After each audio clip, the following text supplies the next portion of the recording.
Lunes 18 de mayo de 2020. Amigos y amigas, buenos días con todos. Gracias por acompañarnos en Telediario. Arrancamos esta nueva semana con información del país y el mundo y también entrevistas en las que hablaremos sobre el apoyo del ECU 911 durante estos días de emergencia sanitaria. También la reactivación progresiva de más cantones en el país y reacciones a la aprobación de las dos leyes económicas del Ejecutivo este fin de semana en la Asamblea Nacional. Bienvenidos todos. Arrancamos con los titulares.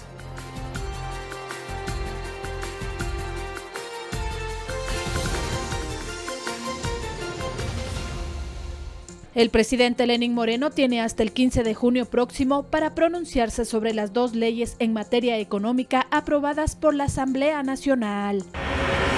El Comité de Operaciones de Emergencia Nacional definió nuevos horarios para el toque de queda de acuerdo con el color de semáforo adoptado por cada cantón.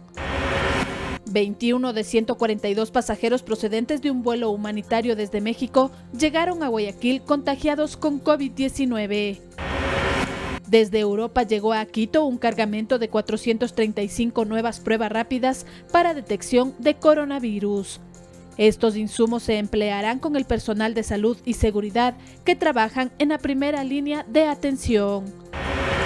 Y en lo internacional, Santiago de Chile vive una cuarentena ampliada impuesta tras el brusco aumento de los casos y fallecimientos por el nuevo coronavirus la última semana. Esta decisión cambió las actividades en la capital chilena.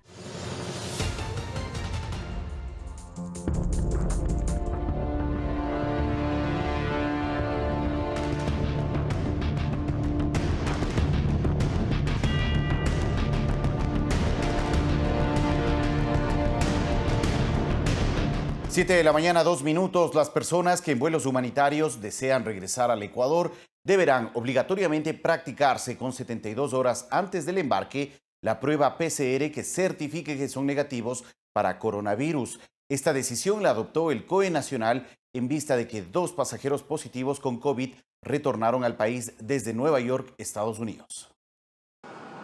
Se quiere evitar riesgos y así lo estableció el COE Nacional en las últimas horas. Las personas interesadas en regresar a Ecuador en vuelos humanitarios deberán practicarse al menos con 72 horas antes del embarque en el avión la prueba PCR que certifique que no están infectados con COVID-19.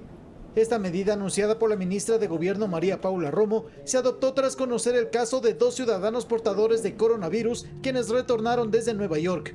Este requisito se lo exigirá desde el próximo jueves, desde la medianoche. La autoridad de gobierno dio a conocer además que el COE Nacional autorizó proyectos piloto en el campo comercial para la ciudad de Cuenca, para el sector automotriz y textil en Quito y en restaurantes para San Borondón en Guayas. María Paula Romo aclaró además que el deporte profesional y los deportistas de élite pueden retornar a sus entrenamientos. Las competencias y torneos se retomarán a partir de julio, sin público y previa valoración de las autoridades de salud. Javier Ceballos, Medios Públicos. Y el presidente de la República, Lenín Moreno, informó a través de su cuenta de Twitter que mediante decreto ejecutivo número 1052 extendió el estado de excepción por 30 días más. El mandatario señaló que tomó esta decisión con el objetivo de precautelar el bienestar de todos los ecuatorianos y poder desplegar todas las medidas necesarias para hacer frente a la emergencia sanitaria. Al renovar el estado de excepción, dispone que se mantenga la movilización en todo el territorio nacional de la Policía Nacional, las Fuerzas Armadas, el Ministerio de Salud y el Servicio Nacional de Gestión de Riesgos y Emergencias.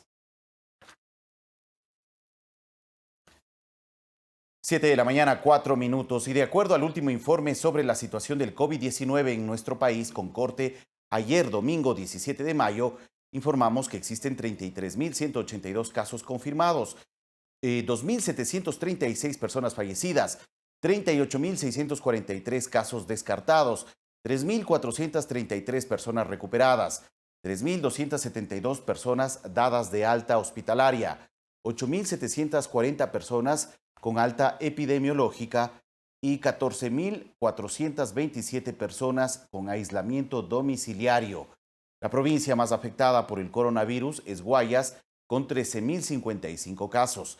Le sigue Pichincha con 2.582, Manabí con 1.528 casos, Los Ríos con 1.215, El Oro con 920 casos, Azuay con 693, Santa Elena con 648, Santo Domingo de los Áchilas con 576 y la provincia de Esmeraldas con 456 casos. Las autoridades insisten en no aflojar con las medidas de prevención para evitar más personas contagiadas.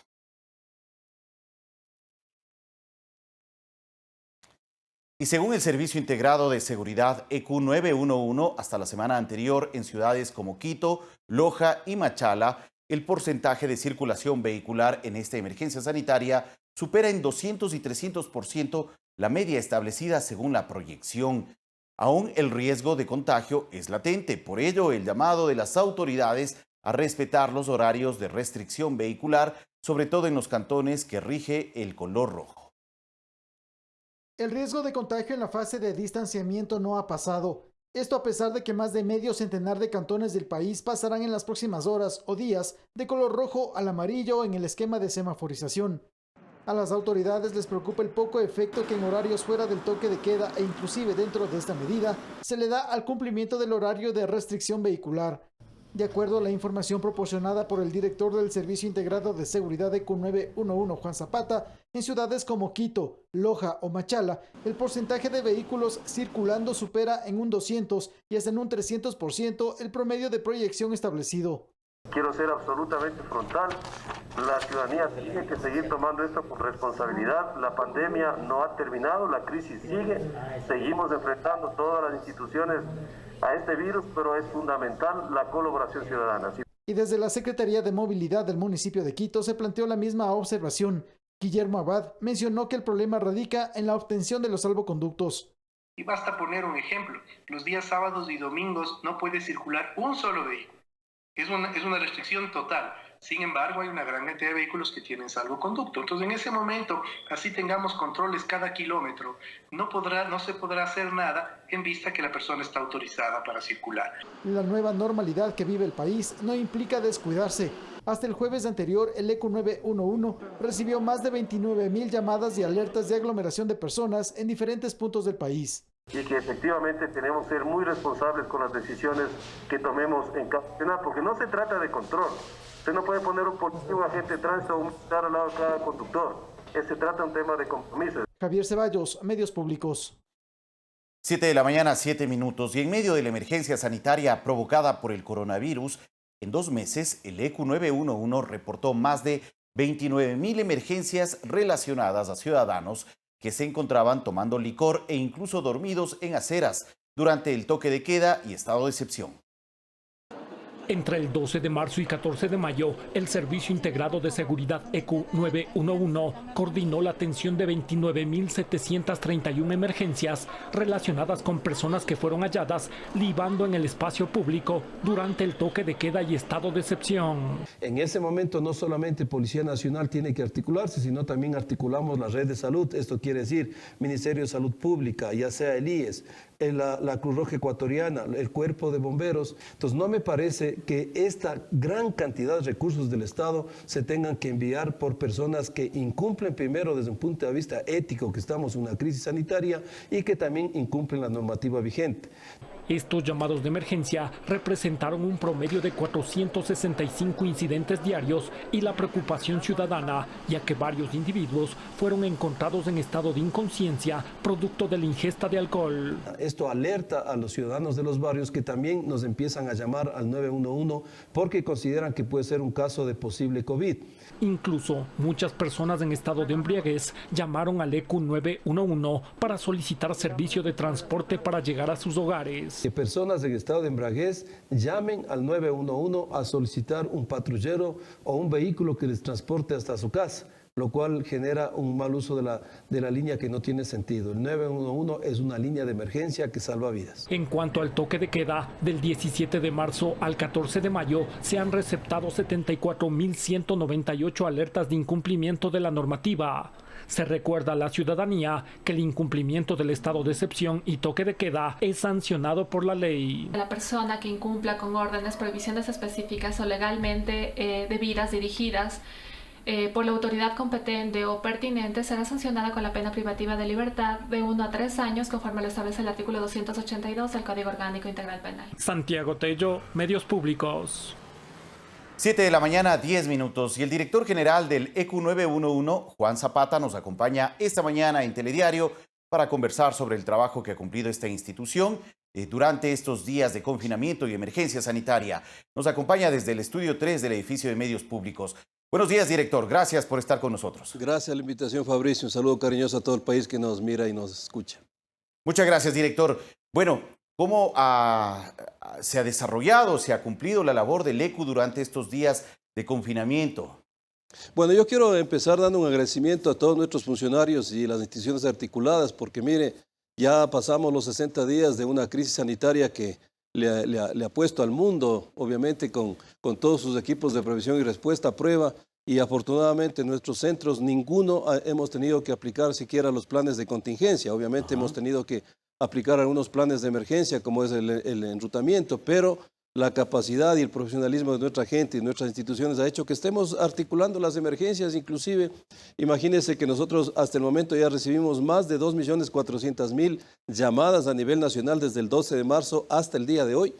Y esto nos ha reflejado ya 820.000 emergencias, de las cuales 250.000 son de gestión sanitaria, que quiere decir que obviamente está la red de salud. Estamos operativos, estamos trabajando, creo que el 911, el COE Nacional, le ha dado una responsabilidad muy grande, que es la de estar en la pirámide de la toma de decisiones con la información técnica para los COEs cantonales. Esta pirámide la conforma el Ministerio de Salud Pública, el Registro Civil a través de defunciones y el ECU 911 a través de todos nuestros servicios, pero transversalmente nos han dado esta responsabilidad también de determinar las incivilidades humanas o las inconductas a través de toque de queda, a través de aglomeraciones, de restricciones vehiculares, y de lo que ustedes acabaron de ver también, estos temas que nos ha preocupado también, el tema de tener que generar emergencias con personas en estado de embriaguez, pero lo estamos trabajando y le vuelvo a insistir, creo que lo hemos hecho a la altura de las circunstancias como el país nos necesita. ¿Cuánto está facilitando el sistema que se despliega a través del ECU 911 y la presencia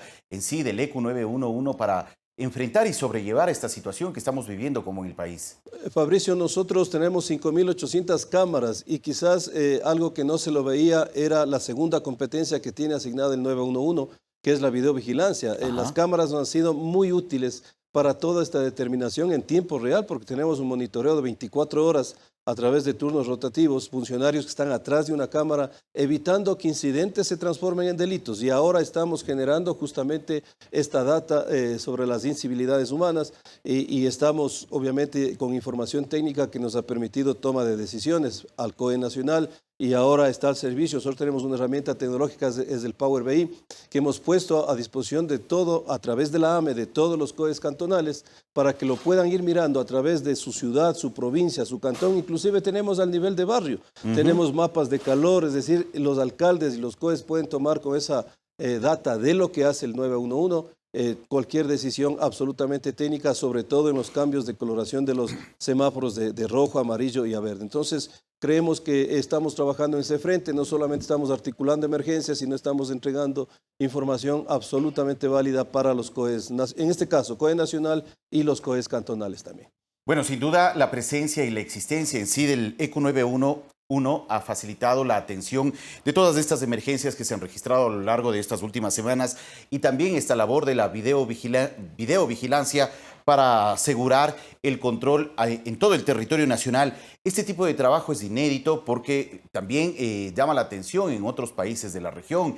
Entendemos que hace poco la Organización de Estados Americanos ha puesto sus ojos en el trabajo que cumple el ECU 911 día a día. Así es, Fabricio, y gracias por la pregunta. Quizás el país debe saber que a través de la OEA se nos ratificó en octubre como referentes regionales, sino no solamente eso, se generó una subcomisión regional de seguridad y sobre todo de articulación de emergencias que Ecuador la preside. Tengo el honor de presidir esta comisión regional y ya hemos hecho el segundo conversatorio el día viernes de la semana anterior en la inauguración de esta plataforma virtual en donde todos los países están colaborando con buenas prácticas frente al COVID-19, inauguración que se lo hizo con el mismo secretario general Luis Almagro, Ahí tuvimos el agradecimiento de Costa Rica por todo el apoyo que ha hecho Ecuador, de los mismos funcionarios de la OEA.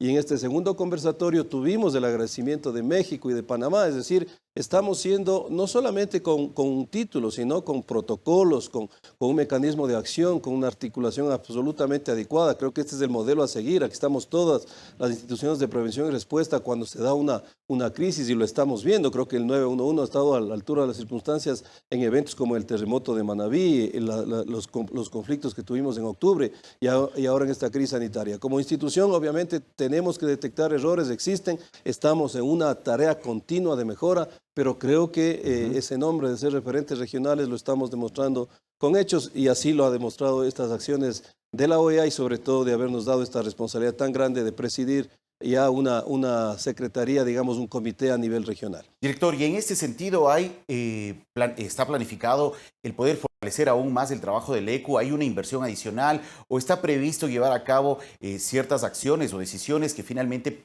permitan a la entidad asegurar y fortalecerse aún más en su competencia y en sus funciones? Así es, Fabricio. Estamos nosotros justamente en estos momentos en un proceso de repotenciación.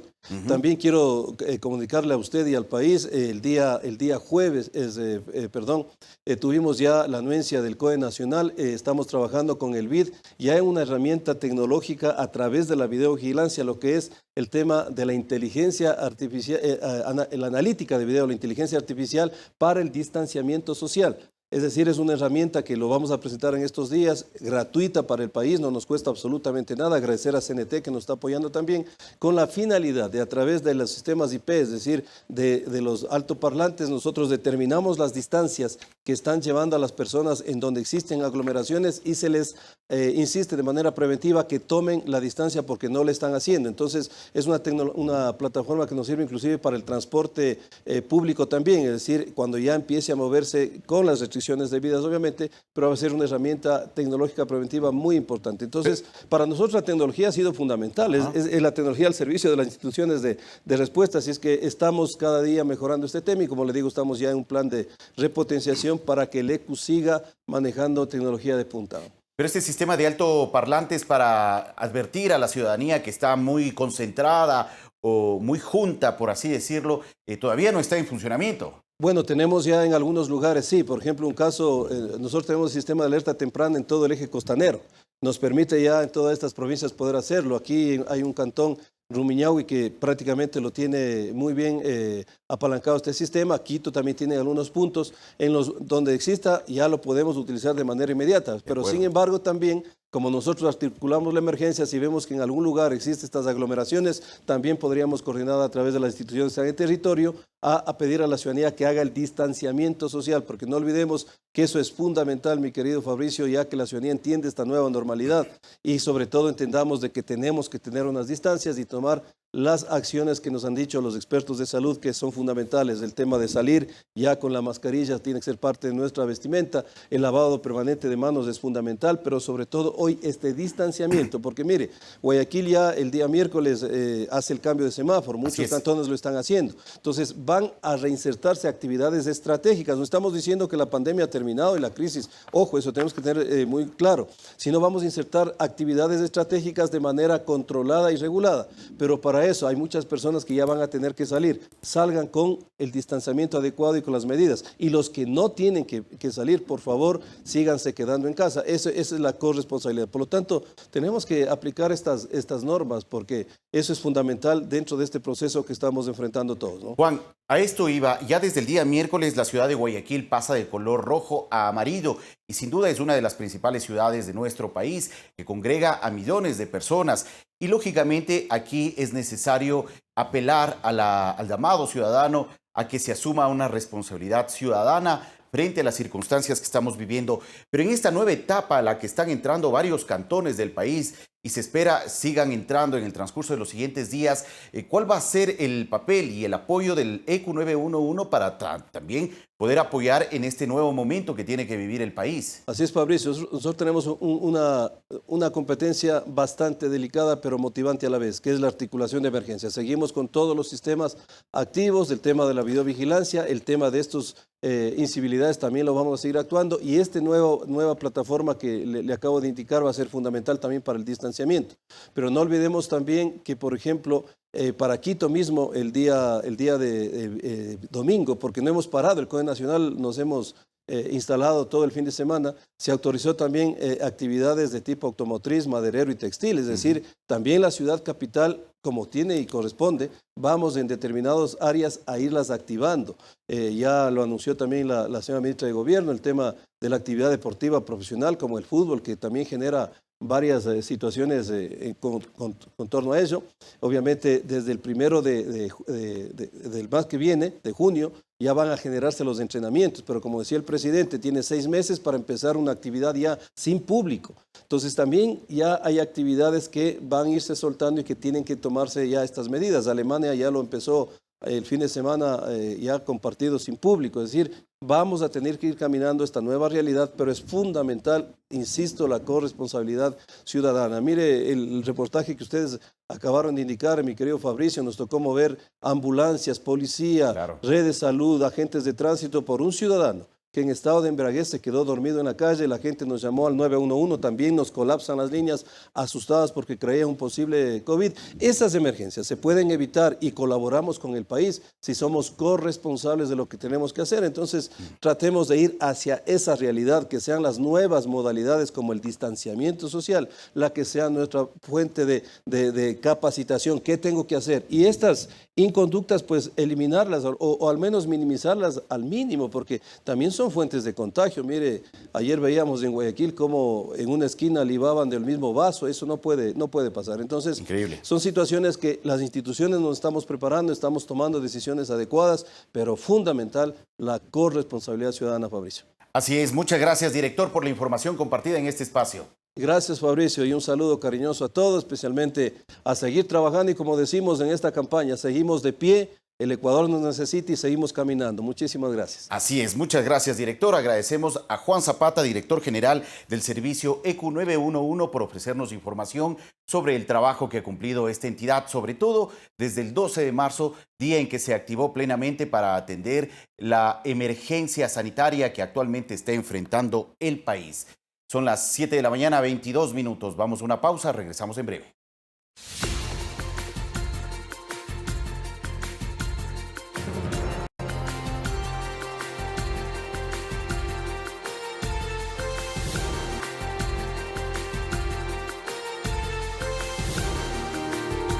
Siete de la mañana, 25 minutos. Gracias a todos por seguir en nuestra sintonía.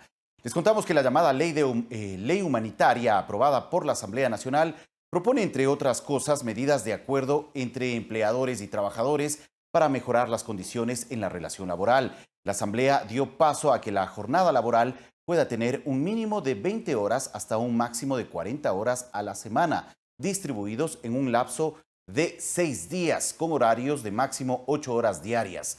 La Ley de Finanzas Públicas otorga, además, al Estado la capacidad de poner límites en el gasto.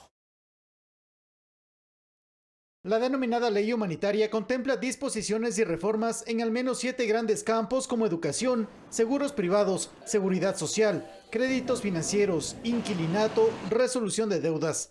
Lo más fuerte de esta normativa se circunscribe a la reforma laboral. El eje básico de esta incorporación se enmarca en las garantías para que empleador y trabajadores se pongan de acuerdo para posibles cambios en la relación laboral. Por ejemplo, si hay un acuerdo entre las partes y se produce la desvinculación del trabajador en el primer año de vigencia de esta norma, el empleado debe ser liquidado sobre el cálculo de la última remuneración que recibió el trabajador antes del acuerdo. En el caso de acordar una disminución de salario del trabajador hasta en un máximo del 45%, el empleador deberá presentar al Ministerio de Trabajo los estados financieros de la empresa que comprueben su iliquidez.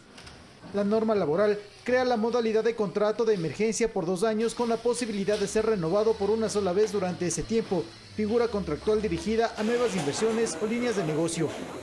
En la ley aprobada por la Asamblea se dio paso a que la jornada laboral pueda tener un mínimo de 20 hasta un máximo de 40 horas, distribuidas por un lapso máximo de 6 días, con horarios de trabajo de 8 horas. Empresas que estén en dificultad puedan liquidarse más rápido con la prelación de pagos favorable para los trabajadores, es una gran oportunidad para el país. ¿Para qué? Para perder menos empleos. Este cuerpo legal establece además la prohibición del aumento de las tarifas o impuestos en servicios básicos, incluidos los servicios de telecomunicaciones e Internet. Las aseguradoras de salud privadas no podrán suspender su prestación por falta de pago del usuario. Se suspende el cobro de multas e intereses en los procesos de matriculación vehicular. Se dispone además que el IES extienda su cobertura por 60 días a las personas que se quedaron en el desempleo durante el periodo de la emergencia sanitaria. La reducción de los tiempos para acceder al seguro de desempleo es una buena noticia. De su lado, la Ley de Ordenamiento de las Finanzas Públicas apunta a otorgar al Estado la capacidad de poner límites en el gasto para el control presupuestario, excepto en seguridad social. Hemos logrado defender la autonomía de los gobiernos locales y de la seguridad social, quitando lo que se pretendía desde el gobierno en el proyecto original. En los meses futuros se verá si estos cuerpos legales sirven para el imperativo de ayudar al empleo. Esta ley da paso a la creación de un seguro petrolero y minero y crea un fondo de ahorros para el Estado. Javier Ceballos, Medios Públicos. 7 de la mañana, 28 minutos, y desde el Frente Político y Frente Económico se calificó de positiva la aprobación en la Asamblea Nacional de las dos leyes que el gobierno remitió en el contexto de la emergencia sanitaria y económica. La llamada Ley Humanitaria y la Ley de Finanzas Públicas apuntan a garantizar que sea el acuerdo el que prime para evitar desempleo, en un caso, y en otro, garantizar ordenamiento en el manejo de las finanzas del fisco. Desde lo político se reconoció el trabajo de la Asamblea Nacional en la aprobación de las leyes humanitaria y de finanzas públicas. Por lo pronto estamos agradecidos con quienes votaron a favor de la ley, estamos agradecidos por la cantidad de personas en opinión pública que se dieron cuenta lo fundamental que es esta norma para el futuro del Ecuador. Con la ley humanitaria, acotó el jefe de gabinete de gobierno, se prioriza el acuerdo para evitar despidos y desempleo con una norma laboral acorde a los actuales tiempos. Y hoy tenemos una nueva norma laboral que permite que empleador y empleado se pongan de acuerdo para que no haya un desempleo permanente y grande. Hoy estamos contentos porque nos va a permitir que los acuerdos entre los ecuatorianos sean lo que manden. La ley protege al empleado también y la ley permite que haya un control cruzado para que esto vaya hacia adelante. Con la aprobación de la Ley de Finanzas Públicas, añadió Juan Sebastián Roldán, se impone el orden. Es una ley que va a permitir que ustedes, que el mundo tenga la certeza de cómo vamos a manejar nosotros como ecuatorianos nuestras cuentas y por tal razón la gente que nos presta dinero de fuera nos pueda prestar ese dinero. Desde el Frente Económico se destaca en la ley humanitaria la posibilidad de llegar a acuerdos. Para el ministro de Economía, Richard Martínez, ese es el núcleo de la norma propuesta. No se aprobaron los temas contributivos, pues está bien, nosotros con un espíritu democrático entendíamos que no había la acogida para aquello, pero lo importante era hablar el corazón de la reforma, que es este acuerdo entre las partes. La Ley de Finanzas Públicas, por su lado, permite a largo plazo una mejor planificación de las cuentas públicas, con orden y transparencia en el manejo fiscal. Esta es la meta, a decir del ministro de Economía. Tener fondos de ahorro hacia futuro, tener capacidad de cobertura petrolera para que estas variaciones y estas fluctuaciones tan fuertes de precio no nos vengan a complicar el escenario. Pero las dos leyes remitidas a la Asamblea de parte del Ejecutivo no son el punto final por ahora, acotó Martínez. Ahora lo que se viene es un programa importante, activo, de créditos preferenciales, que lo va a anunciar el presidente de la República, que está diseñado de tal manera que aquellas empresas pequeñas, medianas particularmente, puedan acceder rápido a recursos a bajo costo, con periodos de gracia, de tal manera que puedan tener un oxígeno y un alivio para preservar las fuentes de empleo. Esto va a estar alimentado de los recursos internacionales que van llegando al país. Las dos leyes aprobadas por el Parlamento regresarán nuevamente al Ejecutivo, donde se las revisará y, de ser el caso, se las vetará total o parcialmente, o se dispondrá su publicación en el registro oficial para su inmediata vigencia. Javier Ceballos, Medios Públicos. 7 horas 31 minutos. Fausto Ortiz, exministro de Economía y Finanzas, está con nosotros para conversar brevemente sobre la decisión de la Asamblea de aprobar estas dos propuestas de ley del Ejecutivo, la de apoyo humanitario y la de ordenamiento de las finanzas públicas. Economista, buenos días. Gracias por acompañarnos desde la ciudad de Guayaquil.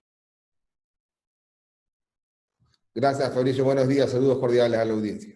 Muchas gracias, economista. Bienvenido. Bueno, ¿cómo califica usted esta decisión tomada por la Asamblea Nacional en la noche del día viernes con la ley humanitaria y en el transcurso del día sábado con la ley de ordenamiento de las finanzas públicas?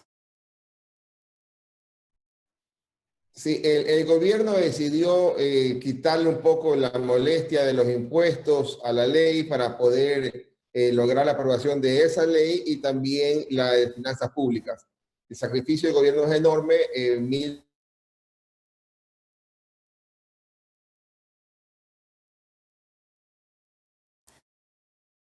Tenemos un inconveniente en la conexión. A ver si restablecemos en los próximos segundos.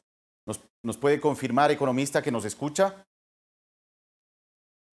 A ver, vamos a hacer una pausa hasta tratar de revisar este inconveniente a nivel técnico para que podamos restablecer esta conversación con el economista Fausto Ortiz sobre estas decisiones en materia económica aprobadas durante el fin de semana en la Asamblea Nacional y que ahora ya están en manos del presidente de la República.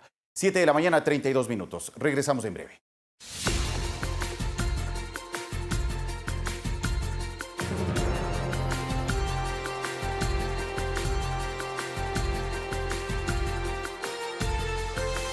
Siete de la mañana, 35 minutos. Retomamos el contacto, la conversación con el economista Fausto Ortiz, exministro de Economía y Finanzas de nuestro país, para hablar sobre estas dos leyes aprobadas en la Asamblea Nacional, la Ley de Apoyo Humanitario y la del Ordenamiento de Finanzas Públicas. Economista, gracias por seguir con nosotros. Por favor, sus impresiones sobre estas dos leyes. Sí, la ley humanitaria buscaba 1.200 millones de dólares de recursos para el fisco. El gobierno entendió que no tenía el apoyo suficiente en los votos en la Asamblea y prefirió sacarla para tratar de rescatar cosas importantes de esa ley y también salvar lo más importante para el gobierno, que es el tema del Código de las Finanzas Públicas. Por suerte para el gobierno pudo aprobar las dos leyes. Eso nos da mucha tranquilidad, sobre todo en el tema de las finanzas públicas, para poder asegurar recursos de los organismos multilaterales, que es lo único que tenemos acceso de financiamiento para este año de pandemia. Hubiera sido muy complicado para el país tener un resultado fallido en el tema de leyes para poder ir a buscar recursos del Banco Mundial, el Fondo Monetario, BIDICAF, lo cual no hemos tenido hoy día esa dificultad y seguiremos recibiendo recursos para poder enfrentar la pandemia, ya que es lo que necesitamos en estos momentos. Economista, la aprobación de estas leyes ahora en la Asamblea Nacional pasan a manos del presidente de la República, quien tendrá que pronunciarse sobre el contenido revisado y aprobado por el Poder Legislativo hasta el próximo 15 de junio. Pero ¿en qué medida estas dos propuestas de ley logran aliviar en algo la economía de nuestro país en medio de esta emergencia provocada por el COVID y una crisis económica que ya la veníamos arrastrando desde hace años? Sí, en el tema legal, por ejemplo, la relación laboral, empleado, trabajador, esto esclarece un poco más el asunto, cómo pueden administrarse. Se supone que sin esta ley hubiera podido ser muy fácil el acuerdo entre las dos partes para poder llegar a una reducción de salarios, una reducción de jornada laboral, pero es mucho mejor con un marco legal que sea mucho más claro. Entonces, eso ayuda a que la cantidad de despidos pueda parar en la economía, que la gente pueda decir, vamos a tratar con un poco menos empleados, tratar de producir, vender y generar riqueza, que es lo que los ecuatorianos necesitamos, sobre todo recursos para poder llevar el pan a la mesa.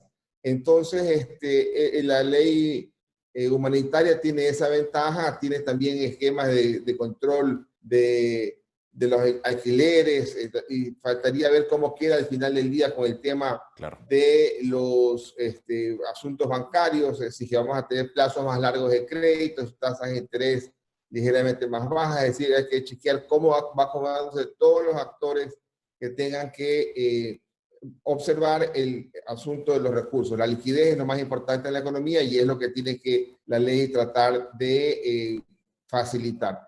Y en el Código de las Finanzas Públicas es mucho más sencillo. El paso mensaje que estaba buscando el gobierno desde octubre pasado, que era un control mayor a las reglas fiscales, un control mayor a la necesidad de bajar el endeudamiento con algo más de flexibilidad y tratar de decir, no solamente tenemos que controlar el gasto del gobierno, el gasto del presupuesto general del Estado, sino que ir un poco más allá con el tema de los gobiernos seccionales, de las entidades de seguridad social, respetando su autonomía, pero estableciendo techos para que no se desborden el crecimiento en algunos casos que pudieran traer problemas, que al final es el Ejecutivo, el Estado, el que tendrá que ir a salvar con financiamiento o con recursos adicionales.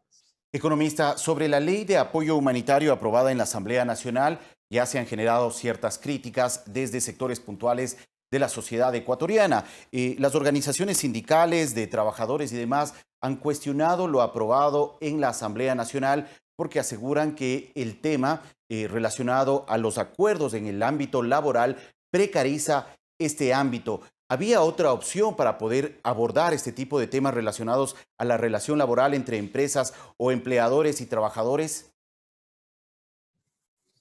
Sí, es bastante claro, esperado que haya este tipo de dificultad con los gremios laborales, ¿no? Ellos están defendiendo su espacio, representan ellos al 40%, un poco menos del 40% del sector que tiene trabajo estable. Hay un 60% de la población que está en desempleo y subempleo, que no nos representa absolutamente nadie. La crisis va a hacer que de este 40% que están empleados pasen al subempleo y luego al desempleo si es que no se actúa rápido. Hay que actuar también por la totalidad de los ecuatorianos.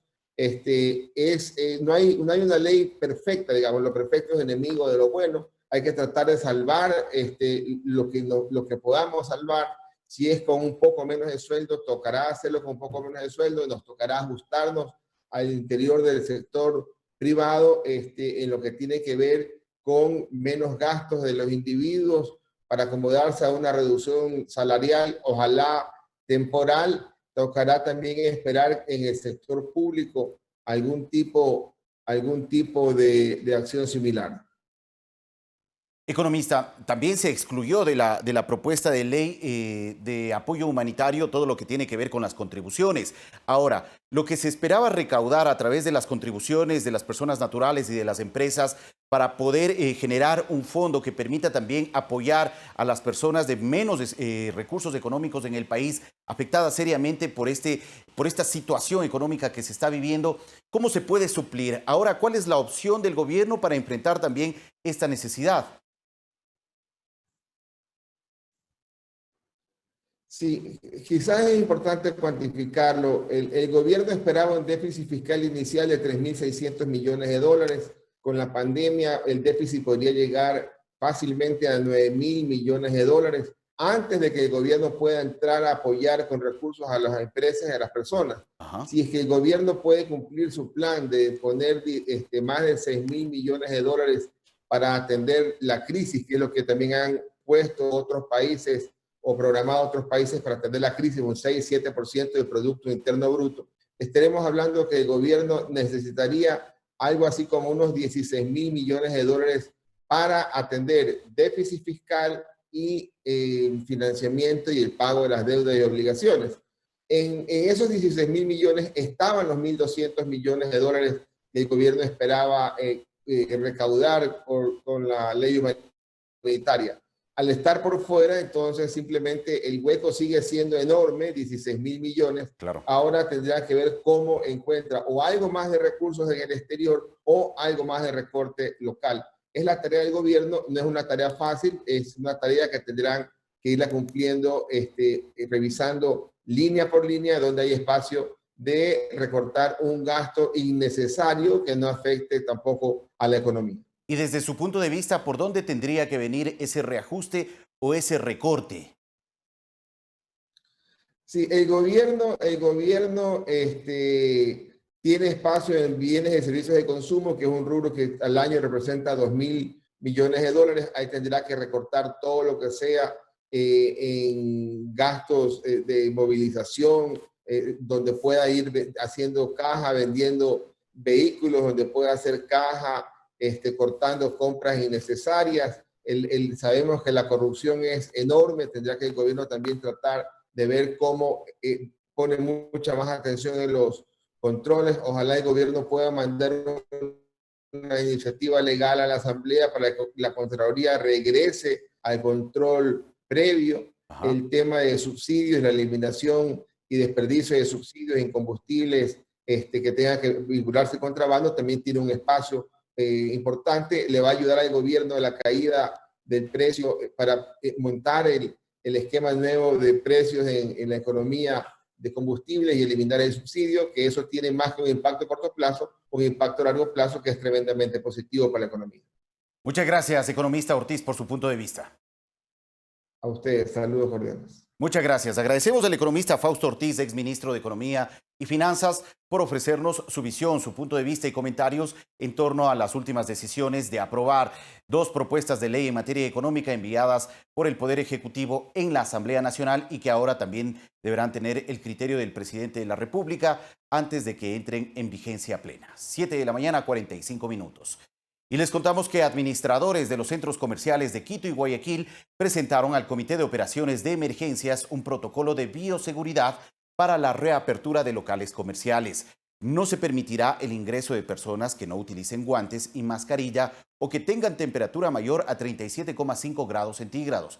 La Iglesia Católica también plantea el ingreso de los fieles controlados de acuerdo con el semáforo de cada cantón. Los centros comerciales de Quito y Guayaquil esperan abrir sus puertas a la ciudadanía en junio con estrictos controles de bioseguridad para evitar la propagación del COVID-19. Para ello, presentaron al Comité de Operaciones de Emergencias un protocolo de seguridad para la reapertura de los mismos. Pueden funcionar en semáforo amarillo con un 30% del aforo, pero con muchas restricciones para los patios de comidas, para los lugares de juego. Para mantener el distanciamiento social, el ingreso a cada centro comercial será con señalética y control de acceso vehicular. El uso de mascarillas, el uso de mucha desinfección, tanto con gel desinfectante, alcohol. Aparte de eso, la fumigación permanente. El periodo máximo de estancia por persona será de 120 minutos. El uso de ascensores será exclusivo para personas con discapacidad, embarazadas, mujeres con niños o adultos mayores. En cada elevador se permitirá el ingreso de 2 personas. No se permitirá el ingreso a personas con temperatura mayor a 37.3 grados. Se abastezca a la población de sus necesidades sin tener que hacer filas demorosas, sin tener que estar en contacto con superficies. En tanto que las iglesias católicas planean que los ingresos de los fieles sea controlado de acuerdo con el semáforo de cada cantón. Las iglesias estarán abiertas únicamente para orar con distanciamiento social con un máximo de tiempo de 20 minutos. El semáforo en amarillo, que será no solamente abrir los templos para orar y recibir el sacramento de la confesión, sino también para recibir fuera de la misa la Sagrada Comunión. Se aplicarán protocolos de desinfección continuos. Las confesiones se realizarán en las iglesias u otros espacios amplios. Y cuando el semáforo esté en verde, comenzaremos entonces a celebrar la Santa Misa, siempre con aforo reducido. Santiago Tello, Medios Públicos.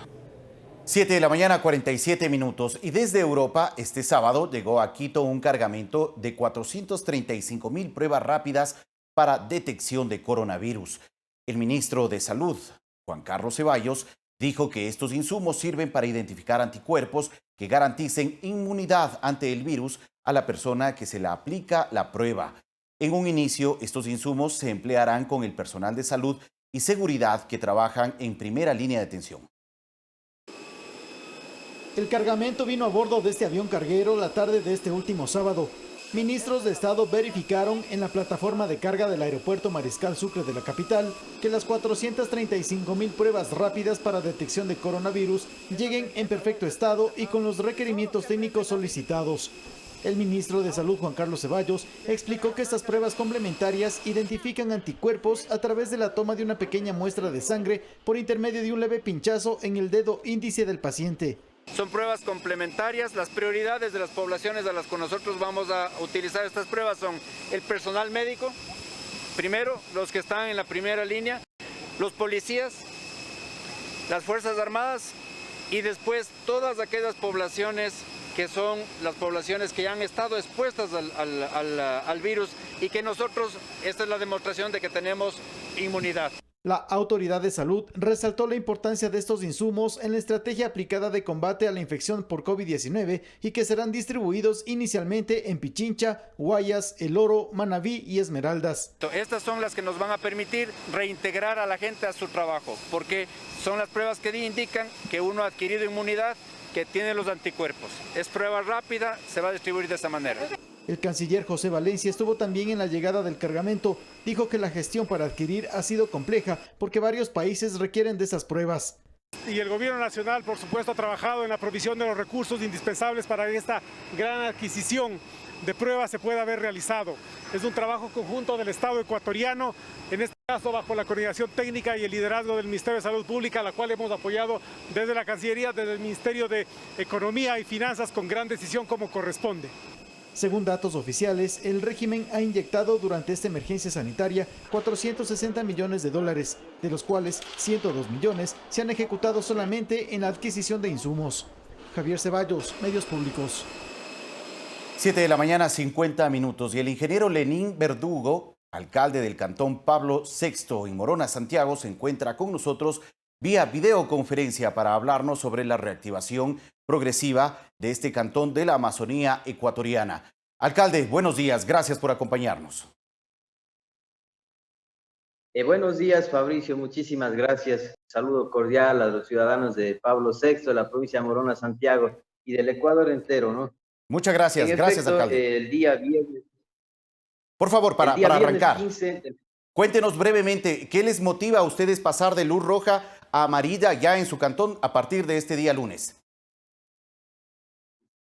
Sí, en efecto, en base a un informe técnico de la Mesa 2, la Mesa de Salud de acá del cantón, en donde nos han indicado realmente que no hemos tenido una línea de tendencia hacia arriba, ¿no?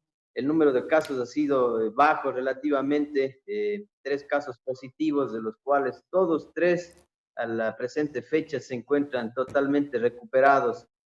Por otro lado, también hemos sentido ya el golpe de cada uno de los sectores, especialmente el sector comercial, el sector de transporte, la agricultura, la ganadería en nuestro cantón.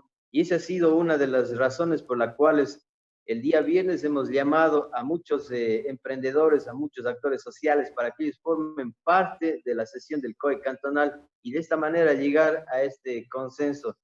No solamente ha sido una iniciativa nuestra como COE cantonal, sino que hemos creído conveniente también escuchar a cada uno de los productores para basarnos en ello. Ingeniero, ¿han logrado cuantificar las pérdidas que ha significado para su cantón, Pablo VI, estas semanas de paralización, de paralización de actividades productivas, del transporte, comercio, etcétera? Bueno, realmente no hemos logrado establecer aún, pero son una cantidad que representa mucho, especialmente en el sector ganadero, en el sector comercial. Pablo VI es un cantón eminentemente ganadero, en donde más de un 70% de la población se dedica a esta actividad. Y al paralizar las ferias de rastro, al hacer un corte, diríamos, en lo que es la comercialización, se ve ya la afección. Nuestros productores tienen ya problemas bastante serios.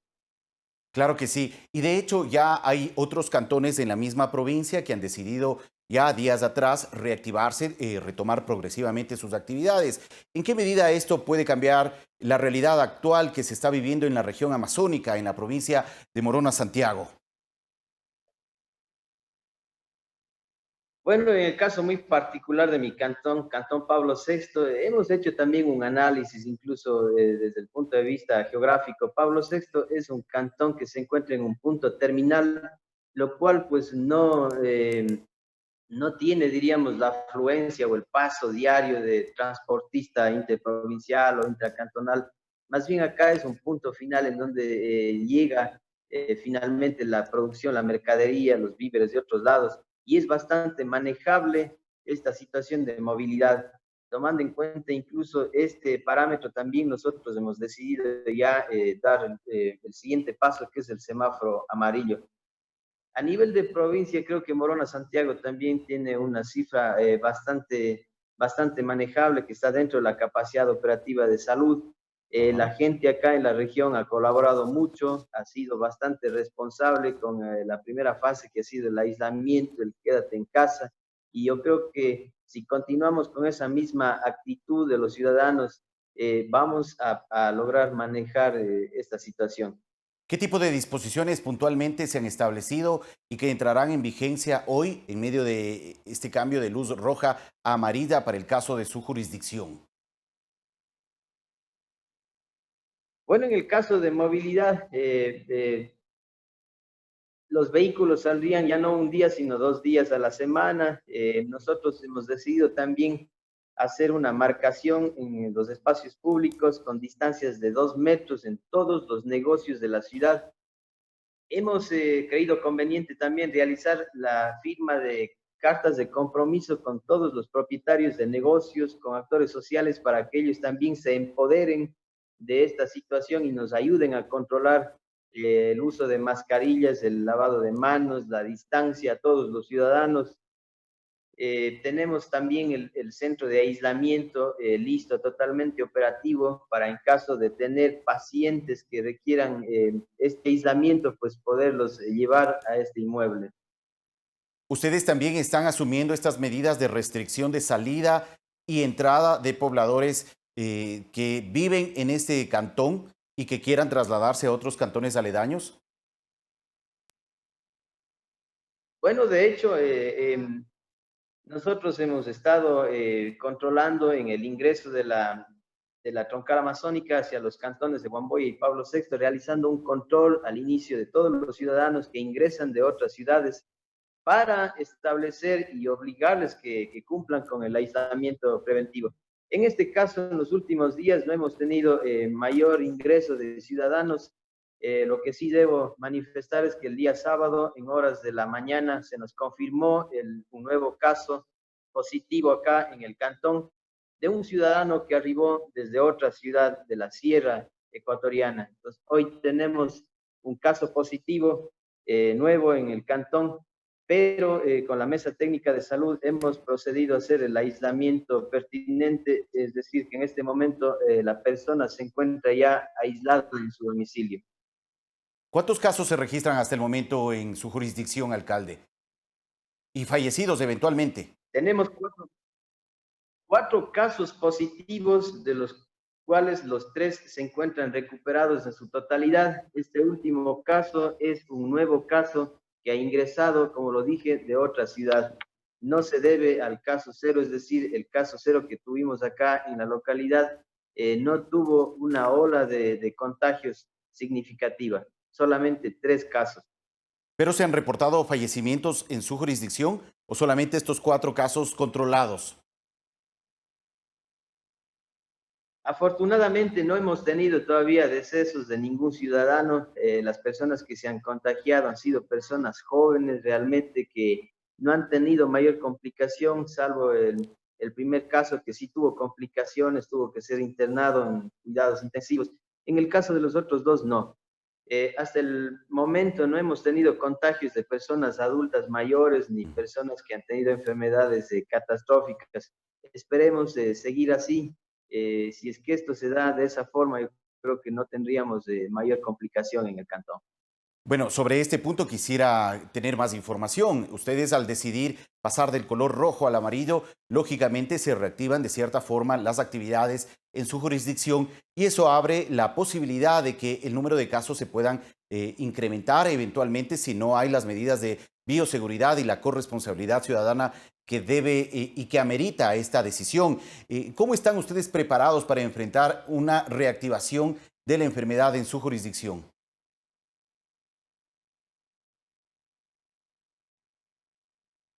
Bueno, realmente nosotros lo que vamos a hacer es hoy insertarnos con el 50% de personal en la institución que presido Hemos, como lo manifesté, solicitado a cada uno de los propietarios de los negocios que nos ayuden a hacer cumplir todas estas disposiciones. Y en una de las resoluciones del COE cantonal del día 15 de este mes, nosotros creímos conveniente ponerlo de que en caso de que el número de contagios sobrepase la capacidad operativa de la mesa de salud, realmente nosotros tendríamos que retornar a semáforo rojo. Esperamos de que esto no suceda. La gente ha comprendido bastante esta situación. Tenemos, como lo dije, la colaboración. Hoy se ve a todos los ciudadanos por la calle circulando con sus mascarillas. Pablo VI es un cantón que tiene la densidad poblacional más baja de todos los cantones del Ecuador. Eso a nosotros, en cierta manera, nos ayuda bastante a manejar la situación, como lo decía, lo que es movilidad. No tenemos olas de gente que se encuentre transitando por el mismo lugar. Hay bastante dispersión. Entonces yo creo que el ciudadano, al utilizar, como lo decía, la mascarilla, todas las seguridades del caso, no estaríamos con un riesgo mayor de contagios en la ciudad de Pablo VI. ¿De cuántos habitantes estamos hablando que viven en esta jurisdicción, en su cantón? Pablo VI tiene alrededor de 2.900 habitantes aproximadamente, de los cuales se encuentran unos 1.200 en la cabecera cantonal y el resto se encuentran distribuidos en comunas rurales. 7 comunidades rurales. Claro, lógicamente esto permite también un mejor manejo de las disposiciones y de las directrices que ha impartido la administración cantonal que está a su cargo. Gracias, alcalde, por la información compartida durante este espacio. Gracias a usted. Un lindo día. Gracias, muy gentil. Agradecemos al ingeniero Lenin Verdugo González, alcalde del cantón Pablo VI en la provincia de Morona, Santiago, que también es otro de los cantones de los municipios que se suman hoy a aquellos que han dado el paso de luz roja a luz amarilla para retomar progresivamente sus actividades. 8 de la mañana, 1 minuto. Antes de dar paso a Sofía Montoya en nuestro segundo bloque de Telediario, compartimos con ustedes saludos de nuestros televidentes a través del segmento Conectados. Que tengan todos un muy buen día.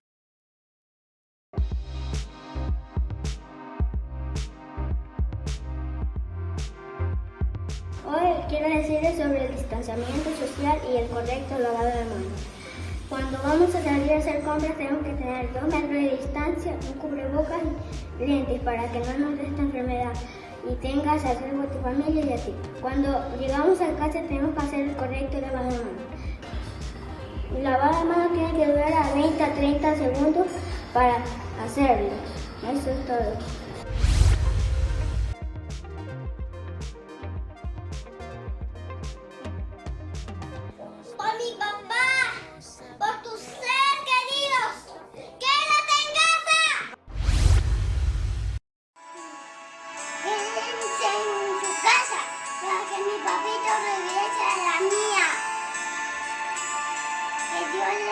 Bendiga.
amigos? ¿Cómo están? Muy buenos días. Siempre es un gusto acompañarles, por supuesto, en esta segunda parte de Telediario en este día lunes 18 de mayo de 2020. Vamos a empezar con la información de inmediato junto a ustedes. Y les contamos que en esencia la llamada ley humanitaria aprobada por la Asamblea propone, entre otras cosas, medidas de acuerdo entre empleadores y trabajadores para mejorar las condiciones en la relación laboral. La Asamblea dio paso a que la jornada laboral pueda tener un mínimo de 20 horas hasta un máximo de 40 horas a la semana, distribuidos en un lapso de 6 días con horarios de máximo 8 horas diarias. La Ley de Finanzas Públicas otorga en cambio al Estado la capacidad de poner límites en el gasto. La denominada ley humanitaria contempla disposiciones y reformas en al menos 7 grandes campos como educación, seguros privados, seguridad social, créditos financieros, inquilinato, resolución de deudas. Lo más fuerte de esta normativa se circunscribe a la reforma laboral. El eje básico de esta incorporación se enmarca en las garantías para que empleador y trabajadores se pongan de acuerdo para posibles cambios en la relación laboral. Por ejemplo, si hay un acuerdo entre las partes y se produce la desvinculación del trabajador en el primer año de vigencia de esta norma, el empleado debe ser liquidado sobre el cálculo de la última remuneración que recibió el trabajador antes del acuerdo. En el caso de acordar una disminución de salario del trabajador hasta en un máximo del 45%, el empleador deberá presentar al Ministerio de Trabajo los estados financieros de la empresa que comprueben su iliquidez. La norma laboral crea la modalidad de contrato de emergencia por 2 años con la posibilidad de ser renovado por una sola vez durante ese tiempo, figura contractual dirigida a nuevas inversiones o líneas de negocio. En la ley aprobada por la Asamblea se dio paso a que la jornada laboral pueda tener un mínimo de 20 hasta un máximo de 40 horas, distribuidas por un lapso máximo de 6 días, con horarios de trabajo de 8 horas. Empresas que estén en dificultad puedan liquidarse más rápido con la prelación de pagos favorable para los trabajadores, es una gran oportunidad para el país. ¿Para qué? Para perder menos empleos. Este cuerpo legal establece además la prohibición del aumento de las tarifas o impuestos en servicios básicos, incluidos los servicios de telecomunicaciones e Internet.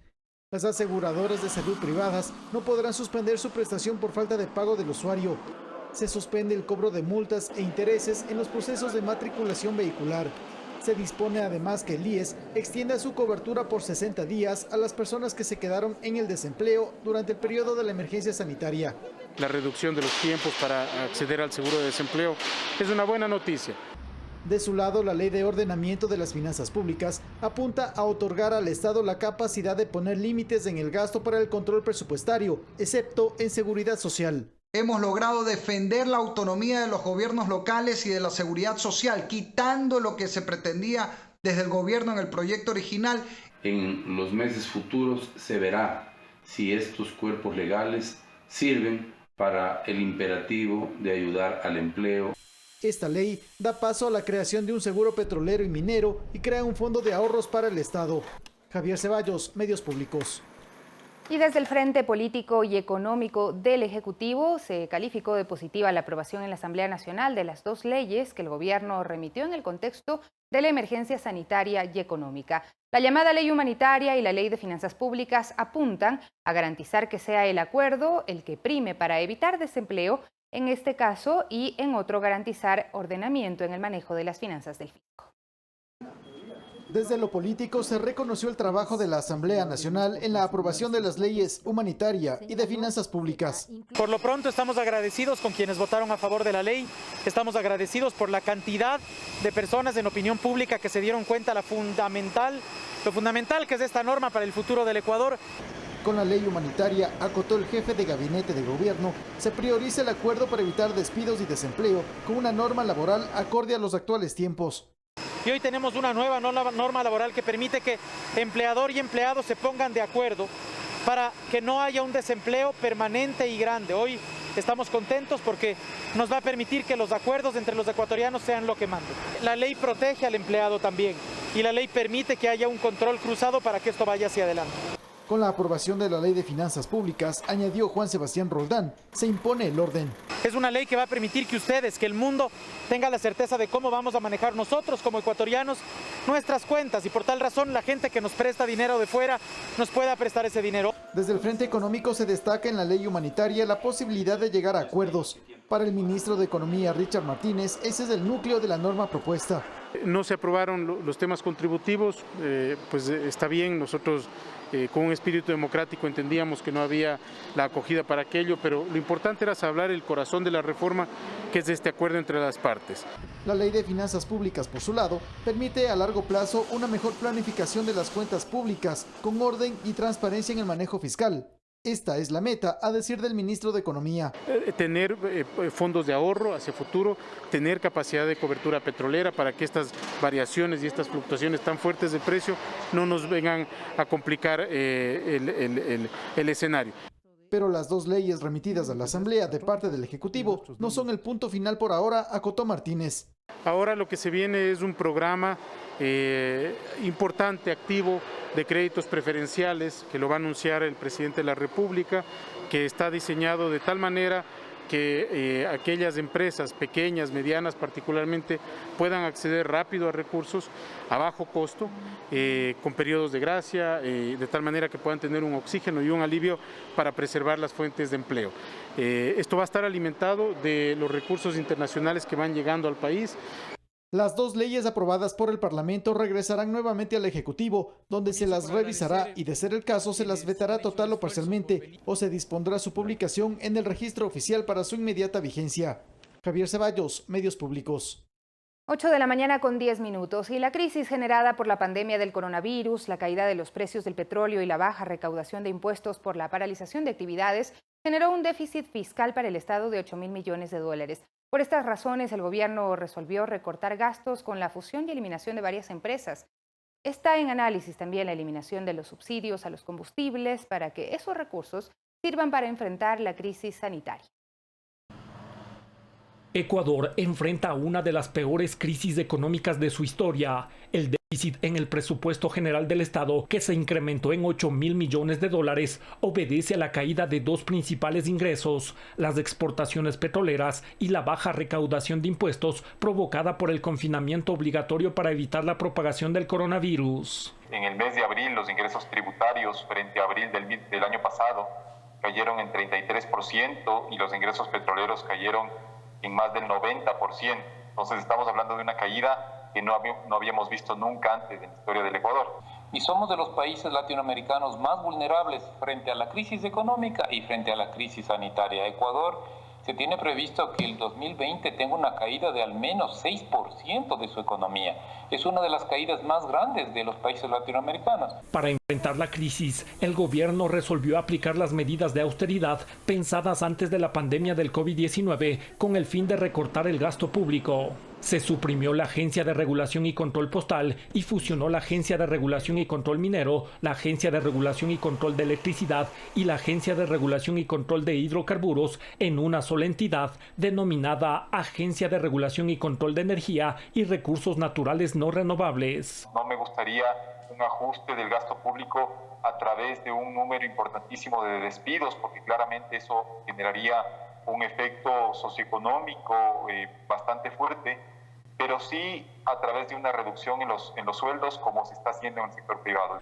Además, con el decreto ejecutivo 1045, se eliminan las empresas públicas Enfarma, Fabric, Cementera del Ecuador, y con el decreto 1046 se suprime la Secretaría Técnica del Comité Nacional de Límites Internos. Es el camino correcto suprimir, fusionar entidades que pueden, ¿no es cierto?, no tener un valor agregado para... Además, está en análisis la eliminación de los subsidios a los combustibles con el fin de que esos recursos sirvan para enfrentar la crisis sanitaria. No es lógico que en un país con recursos fiscales tan escasos como el Ecuador, una buena parte de estos se destinen, por un lado, a subsidiar a sectores socioeconómicos que no lo necesitan y por otro lado también a subsidiar actividades ilícitas como el narcotráfico o el contrabando.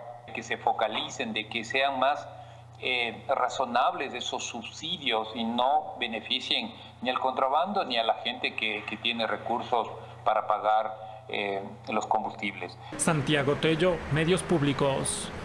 El hospital del Guasmo Sur en Guayaquil y otras viviendas fueron allanadas por la Fiscalía del Guayas. Las autoridades investigan a funcionarios acusados de delito de peculado. En una nueva investigación, la Fiscalía del Guayas ejecutó varios allanamientos en el Hospital Guasmo Sur de Guayaquil y otros inmuebles para recopilar elementos de convicción y determinar responsabilidades penales por presunto delito de peculado en la adquisición de insumos médicos. En los operativos participaron 12 agentes fiscales que intervinieron en las áreas de gerencia técnica, subdirección, administración financiera, compras públicas, bodegas generales y talento humano. En los allanamientos se incautaron un CPU, documentos relacionados a la compra de fundas para cadáveres y se tomaron 3 tipos de cada una como muestras para investigación.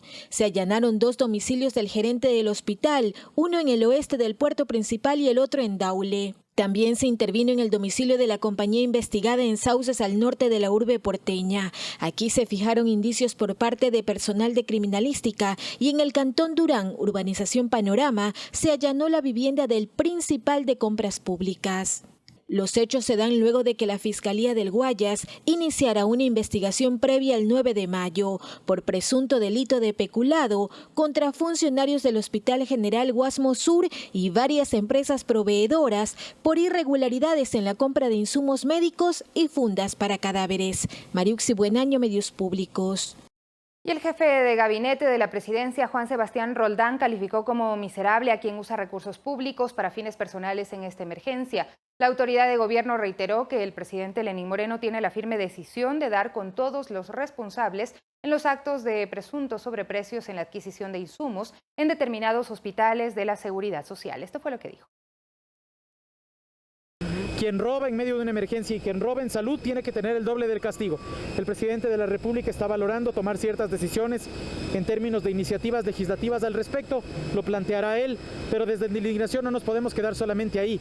Esto de las compras públicas necesita una solución estructural y esa es la compra unificada, es decir, se tiene que acabar tanta gente comprando porque es muy difícil controlar, pero al mismo tiempo las personas que han cometido ese tipo de irregularidades, como por ejemplo lo que nosotros presumimos que puede haber sucedido en el Eugenio Espejo, el ministro de Salud separó a un director del Eugenio Espejo, es decir, aquí no hay ningún tipo de tolerancia. En este país caiga quien caiga en todo el sentido. El presidente de la República ha sido claro aquí. No se trata de quién sea, sino de cuál es el acto que se haya cometido. Si es que es un ministro, o se ha visto aquí, si es que hay un ministro, si es que hay presunciones sobre vicepresidentes, eso ha pasado en este gobierno. El presidente de la República es claro con respecto del tema de la corrupción. La corrupción no va a ser tolerada, no si eres vicepresidente, no si eres ministro, no si eres asambleísta, no si eres nada.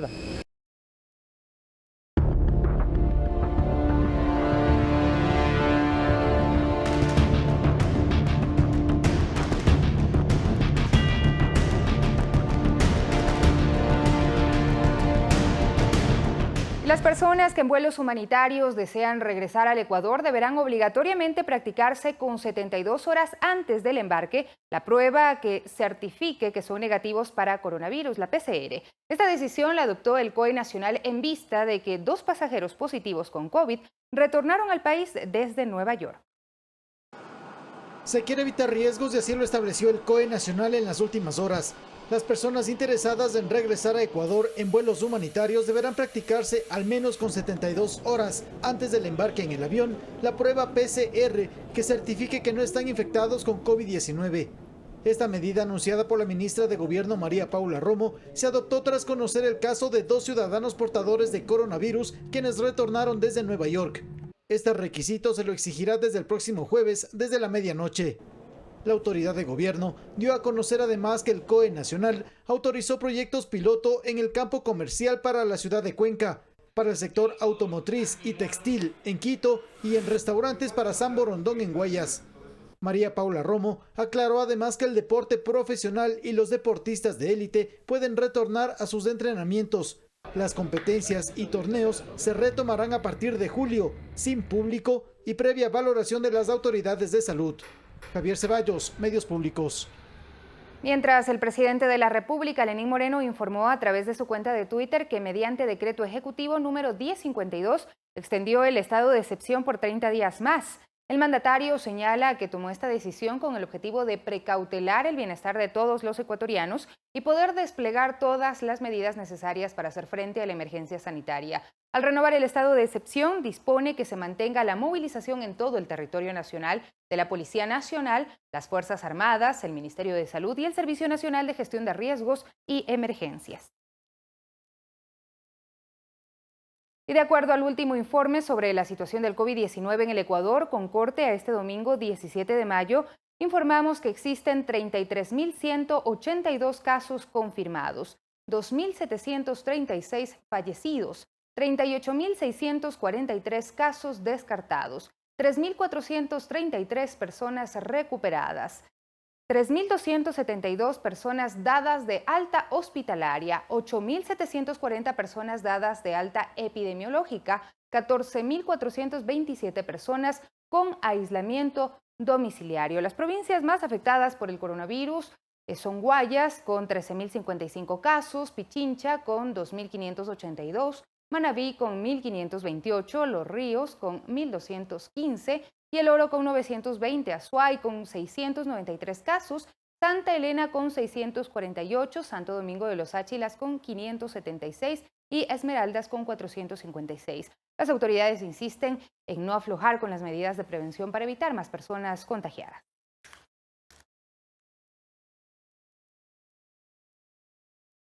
Y les contamos, 21 de 142 pasajeros procedentes de un vuelo humanitario desde México llegaron a Guayaquil contagiados con COVID-19.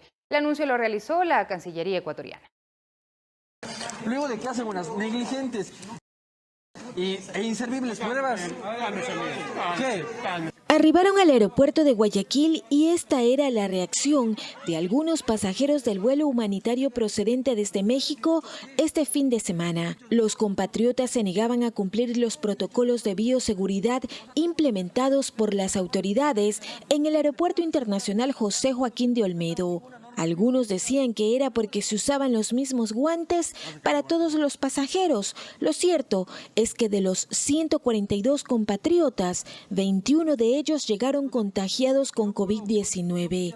El anuncio lo oficializó la Cancillería ecuatoriana en su cuenta de Twitter.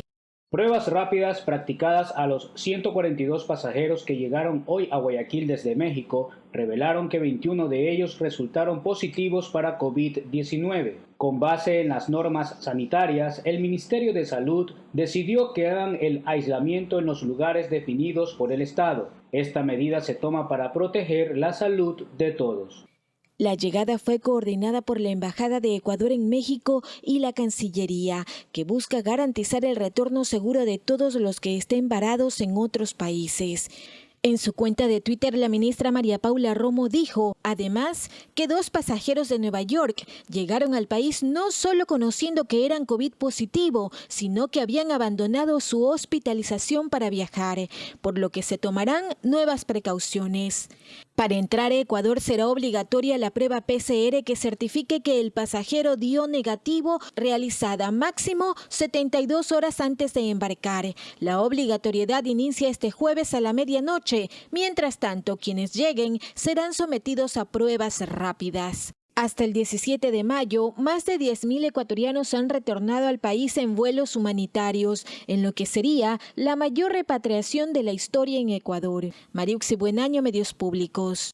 Y mucha atención, por decisión del COE Nacional se modifican los horarios del toque de queda según el color de cada cantón en el mecanismo de semaforización. Los cambios se implementarán desde el próximo miércoles 20 de mayo. Por decisión del COE Nacional, se aplicará desde el próximo miércoles 20 de mayo un cambio en el horario del toque de queda según el color de cada cantón. Según informó la ministra de Gobierno María Paula Romo, para los cantones que están en color amarillo, el toque de queda regirá desde las 21 horas hasta las 5 de la mañana del día siguiente. Para los que pasen al color verde, la orden de restricción peatonal y vehicular regirá desde las 24 horas hasta las 5 de la mañana del día posterior. Mucha atención. El COE Nacional tomará una decisión respecto al horario del toque de queda para las jurisdicciones en color rojo, sobre la base de las evaluaciones que se hagan en la ejecución de los proyectos piloto en los sectores productivos autorizados por esta instancia. Hasta tanto, la medida de restricción se mantiene desde las 14 horas hasta las 5 de la mañana. El cambio de horario para el color amarillo se da para evitar aglomeraciones en las actividades productivas que poco a poco irán retomando la normalidad. Javier Ceballos, Medios Públicos. Y a propósito, el Cantón San Borondón desde este lunes pasa a semáforo amarillo. El municipio, la prefectura y la Universidad de Espíritu Santo firmaron un convenio para la dotación de ventiladores artificiales y para realizar un estudio que permita conocer la tasa de contagio en el resto de cantones del Guayas. Después de Daule, San Borondón es la segunda ciudad en la provincia del Guayas que desde este lunes pasará al semáforo amarillo. Dados los bajos índices de mortalidad y contagios por COVID-19 registrados en los últimos días.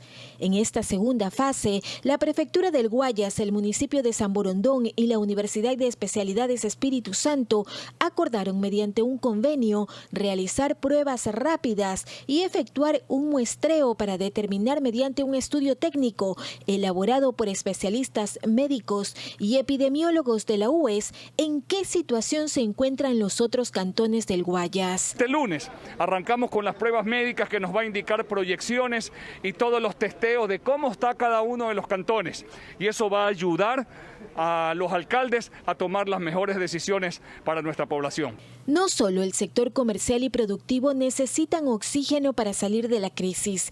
Garantizar la atención en salud a la población también es vital para contrarrestar una segunda ola de contagios.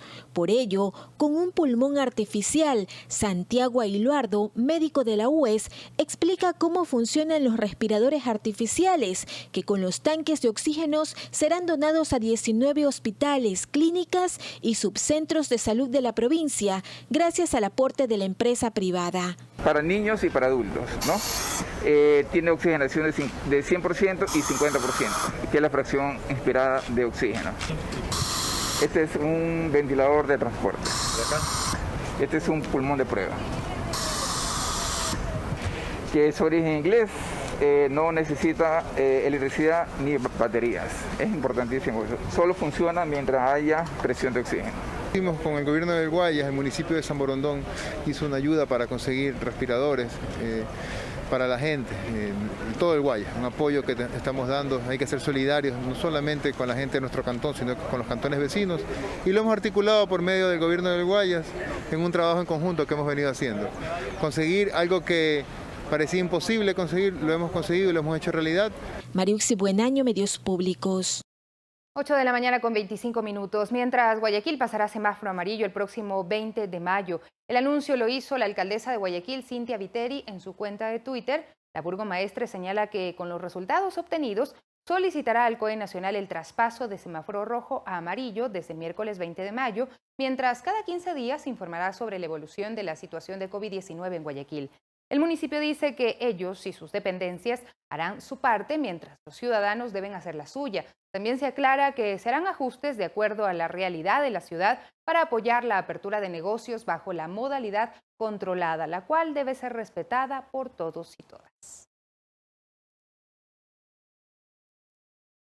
Y el Hospital del Guasmo en Guayaquil cuenta con el equipo especializado para detección de anticuerpos de pacientes que han estado expuestos al coronavirus. El ministro de Salud hizo la entrega del sistema donado en comodato por Roche y que permite conocer si una persona tiene inmunidad frente al virus.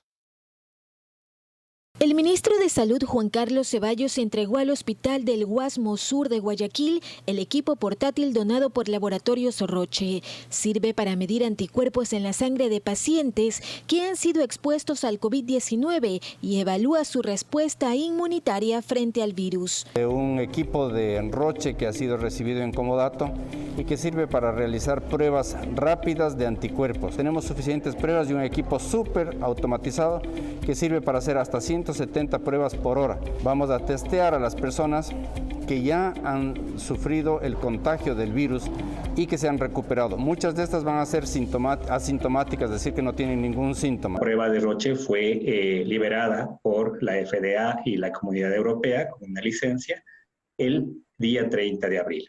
Y en efecto, ha sido nuestro esfuerzo el poder traer estos anticuerpos hacia el Ecuador en apenas 2 semanas. Y en efecto hemos sido uno de los primeros países de Latinoamérica en empezar a correr estos anticuerpos.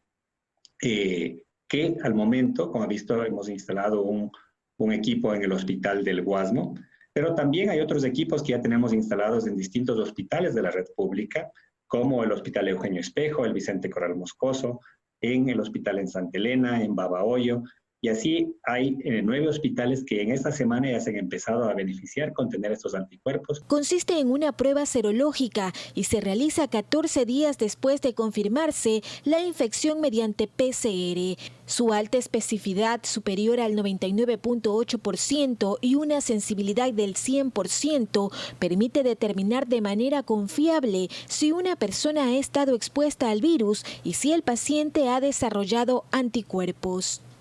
La herramienta Cobas-E de Roche es un inmunoanálisis en suero y plasma humano. Si tengo anticuerpos, significa que podría, ¿no es cierto? Como dice la palabra, podría tener menos riesgo, pero tampoco todavía puedo saber con seguridad, ¿sí? Si es que realmente tengo menos riesgo y si es que no me voy a infectar nuevamente. Esta es la segunda donación de la multinacional suiza en el país. La primera fue la plataforma de biología molecular para procesar pruebas de COVID-19, entregada al Instituto de Salud Pública INSPI con una inversión de $2 millones. La Casa de Salud también recibió insumos médicos e implementos donados por la Embajada Americana. Todos estos productos son hechos en el Ecuador. Mariuxi Buenaño, Medios Públicos.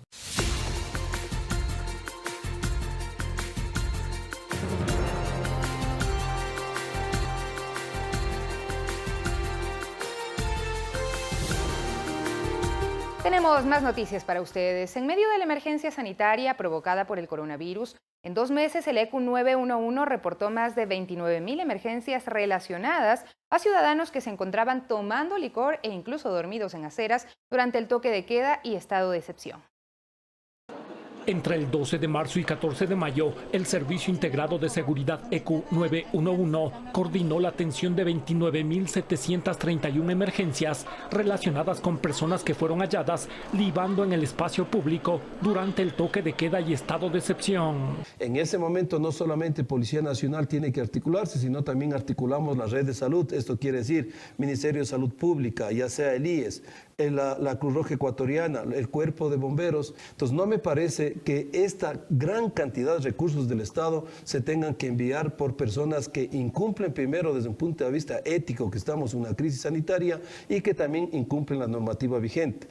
Estos llamados de emergencia representaron un promedio de 465 incidentes diarios y la preocupación ciudadana, ya que varios individuos fueron encontrados en estado de inconsciencia producto de la ingesta de alcohol. Esto alerta a los ciudadanos de los barrios que también nos empiezan a llamar al 911 porque consideran que puede ser un caso de posible COVID. Incluso muchas personas en estado de embriaguez llamaron al ECU 911 para solicitar servicio de transporte para llegar a sus hogares. Que personas en estado de embriaguez llamen al 911 a solicitar un patrullero o un vehículo que les transporte hasta su casa, lo cual genera un mal uso de la línea que no tiene sentido. El 911 es una línea de emergencia que salva vidas. En cuanto al toque de queda, del 17 de marzo al 14 de mayo se han receptado 74.198 alertas de incumplimiento de la normativa. Se recuerda a la ciudadanía que el incumplimiento del estado de excepción y toque de queda es sancionado por la ley. La persona que incumpla con órdenes, prohibiciones específicas o legalmente debidas, dirigidas por la autoridad competente o pertinente, será sancionada con la pena privativa de libertad de 1 a 3 años, conforme lo establece el artículo 282 del Código Orgánico Integral Penal. Santiago Tello, Medios Públicos. 8 de la mañana con 35 minutos. La Fuerza de Tarea Conjunta del Guayas realizó un simulacro en la Penitenciaría del Litoral en Guayaquil. La actividad permitirá a los entes de control estar preparados ante cualquier amenaza que atente contra la seguridad ciudadana. 211 efectivos militares, policiales y de tránsito participaron de la jornada preventiva que busca precautelar la seguridad ciudadana y estar preparados ante un eventual amotinamiento o intento de fuga de las personas privadas de libertad. Hoy, como parte de las actividades que viene desarrollando la Fuerza Tarea Conjunta Guayas y el Comando Operacional número 2 Occidental, se ha previsto, a pedido de la policía, realizar un simulacro en el Centro de Rehabilitación Social de la Penitenciaría, aquí en el Cantón Guayaquil, en la zona 8, para lo cual el personal se encuentra en condiciones de proporcionar apoyo con personal y medios de las Fuerzas Armadas. El ejercicio fue monitoreado y arrancó con la alarma de emergencia emitida desde el ECU 911. La hora de llegada del contingente fue en un tiempo aproximado de 15 minutos para ejecutar los protocolos de control y seguridad del área y medir la capacidad de reacción. En ese sentido, nosotros tenemos 2 efectivos apostados en el perímetro exterior y en el río Daule 2 patrulleras de combate ribereño con militares para evitar un posible escape por el río. Adicional, todas las coordinaciones se están manejando desde este puesto de mando operativo para armonizar la tarea de la policía, Fuerzas Armadas, el aeropolicial y 2 drones que estarán para dar el soporte a la operación. Salieron los de la penitenciaría. La reacción de los testigos en las redes sociales no se hizo esperar y sin ningún argumento se publicó que se trataba de una fuga masiva, por lo que las autoridades también instan a evitar los fake news y a informarse por fuentes oficiales. Mariuxi Buenaño, Medios Públicos. Y la Policía Nacional desarticuló una banda delictiva vinculada a los choneros que se dedicaba al sicariato, robo y microtráfico de droga que se traía de contrabando desde Colombia. El operativo dejó 28 detenidos, entre ellos un miembro activo de la fuerza pública encargado de trasladar el alcaloide.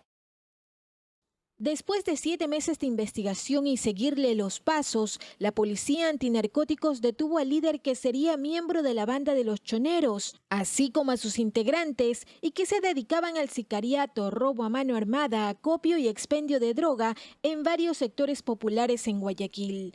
Producto del operativo se encontraron, como pueden ver ustedes, armas de grueso calibre, armas sofisticadas, que en la investigación vamos a tratar de vincularles con los homicidios y asesinatos que hay aquí en la ciudad. Dando todas las evidencias, 32 kilos aproximadamente de marihuana, hemos incautado 24 celulares, hemos incautado 5 armas de fuego, traían la sustancia desde Colombia, por el lado del Carchi o por el lado de Esmeraldas, Tumaco. De eso se encargaba el mismo líder, obviamente con los contactos de los 2 ciudadanos colombianos. Llegaban hasta Guayaquil. Durante el operativo Gran Victoria 11 se allanaron 27 inmuebles, se detuvo a 28 personas entre los que figuraban 2 colombianos, 7 mujeres y hasta un miembro de la policía en servicio activo que trabajaba en complicidad con los delincuentes. De ahí que utiliza un bien del Estado, pues está puesto a órdenes de la autoridad competente. Ha evidenciado el vehículo que seguramente estuvo a cargo de él porque él pertenece al cuadro de conductores de la zona 8. Entre los detenidos está un menor de edad. Nos llamó la atención, hay un menor de 15 años que está detenido. Asumimos que era la persona que vivía ahí y se encontraba almacenando. Los antisociales usaban uniformes falsos de la policía, armas artesanales e importadas con silenciadores y organizaban operativos para engañar a sus víctimas. Son 4 delitos puntuales. Estoy hablando del sicariato, la comercialización de drogas, el tema de robo a personas y el tema de robo a carreteras. Mariuxi Buenaño, Medios Públicos.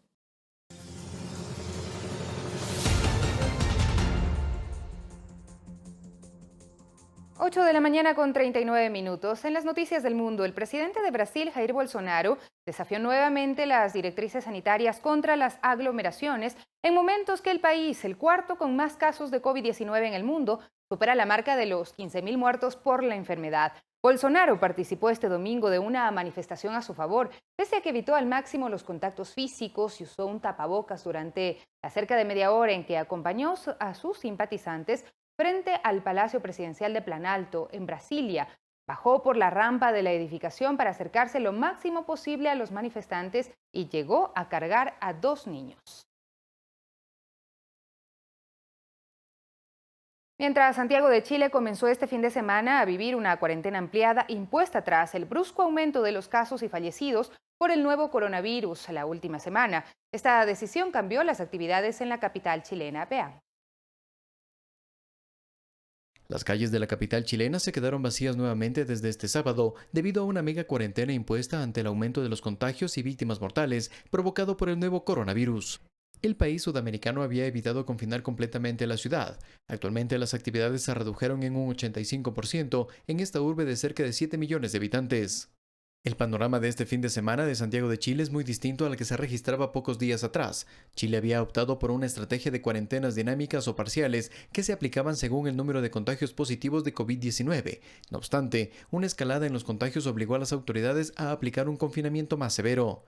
Este sábado los pequeños comercios se mantenían abiertos al igual que los supermercados con acceso controlado. También se permitió la circulación de motocicletas de servicio de entrega a domicilio y se autorizó salir por 30 minutos para pasear a las mascotas. Chile duplicó los casos de coronavirus en 10 días, superando los 43.700. Más de 450 de estos casos han sido fatales.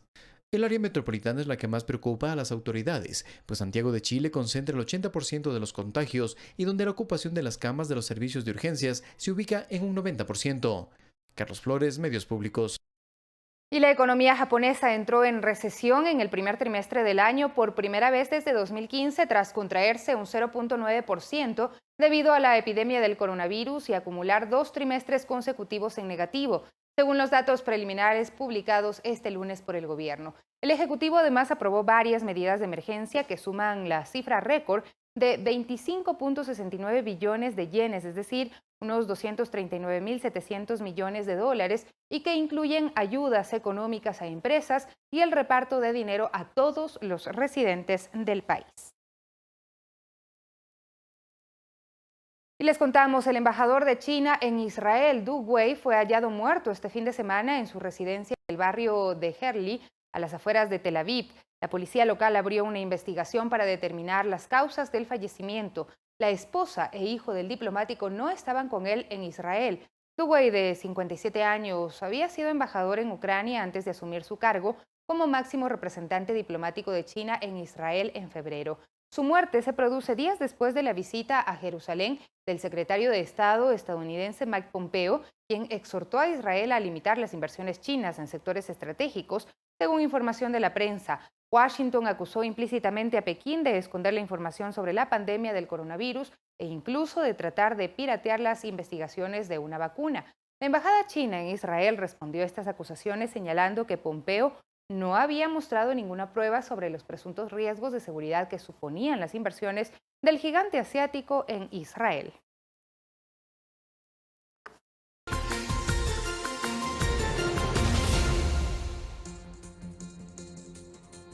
Y nuevos casos positivos se registraron en las últimas horas en Jilin, al nororiente de China. Además, una misa en coche reúne a 500 fieles en un aparcamiento al este de París, en Francia. Más en El Mundo Ahora. Las autoridades sanitarias del Perú implementan una red de laboratorios para procesar muestras de la COVID-19 como parte de la lucha contra la pandemia. El presidente Martín Vizcarra visitó el laboratorio de biomedicina del Instituto Nacional de Salud. Allí el mandatario informó que a la fecha se han aplicado 605.000 pruebas para la detección del coronavirus en el país. La región nororiental de China de Julin continuó con su goteo de nuevos positivos del coronavirus y sumó 2 más este domingo, de un total de 7 nuevos contagios registrados en el país asiático. De acuerdo con el comunicado diario de la Comisión Nacional de Salud de China, las nuevas infecciones en esa parte del país han hecho que autoridades médicas realicen pruebas masivas del virus y cuarentena preventiva para los casos sospechosos. Una misa en coche que, según sus promotores, se celebra por primera vez en Francia, reunió este domingo a 500.000 de fieles católicos en el aparcamiento del Parque de Exposiciones de Chalons en Champagne, al este del país. Para el evento religioso, los responsables de la diócesis exigieron un protocolo sanitario que constaba de un máximo de 4 personas por coche, la prohibición de salir del vehículo y desinfectarse las manos antes de comulgar, acto que se hizo sin salir del auto. El nuevo gobierno unitario israelí, liderado por el primer ministro Benjamín Netanyahu y el centralista Benny Gantz, pone fin a la crisis política más larga de la historia del país con un programa centrado en la recuperación económica por la crisis de la pandemia. Tras los discursos de los líderes y la votación de confianza al gobierno, los 36 ministros que componen el Ejecutivo juraron su cargo durante una sesión que terminó con el nombramiento del nuevo presidente del Parlamento. Fernanda de la Bastida, Medios Públicos.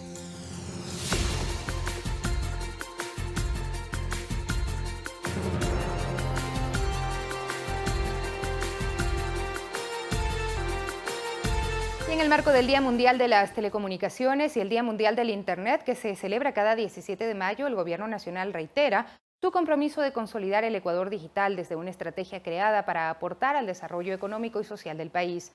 El ministro de Telecomunicaciones y de la Sociedad de la Información, Andrés Michelena, presentó la política Ecuador Digital, que se sustenta en 3 ejes: conectividad, eficiencia y seguridad de la información, innovación y competitividad. Con este esfuerzo se avanza hacia el uso intensivo de las tecnologías de la información y comunicación. El país cuenta con 15.779.221 líneas activas de servicio móvil avanzado. La política Ecuador Digital promueve la implementación de 1.000 puntos Wi-Fi a escala nacional. Un logro internacional importante fue que las tarifas de roaming internacional bajarán y beneficiará a 111 millones de ciudadanos de la comunidad. Las TIC cumplen un rol importante frente al COVID-19 ante la emergencia sanitaria. El Mintel tomó importantes decisiones por medio del uso de las TIC para apoyar a la ciudadanía frente a posibles contagios. Garantiza el abastecimiento de alimentos, víveres, medicinas y bienes de higiene personal en las ciudades principales del país a través de empresas de base tecnológica como plataformas de entrega a domicilio, servicios de mensajería, así como la logística para cadenas de supermercados y farmacias.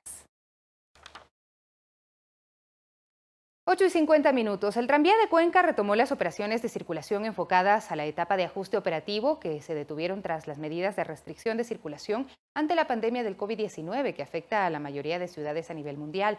Las labores se cumplirán con base a los protocolos de seguridad establecidos y de acuerdo al horario de semaforización en la que se encuentre el cantón. El tiempo previsto para esta etapa es de 4 semanas y de acuerdo a la resolución del COE cantonal, los avances y resultados del mismo deberán ser informados al alcalde. La ruta tranviaria comprende 20.4 kilómetros, recorre la ciudad desde el sector del Control Sur hasta el Parque Industrial. A lo largo del trayecto existen 27 estaciones para el embarque y desembarque de pasajeros.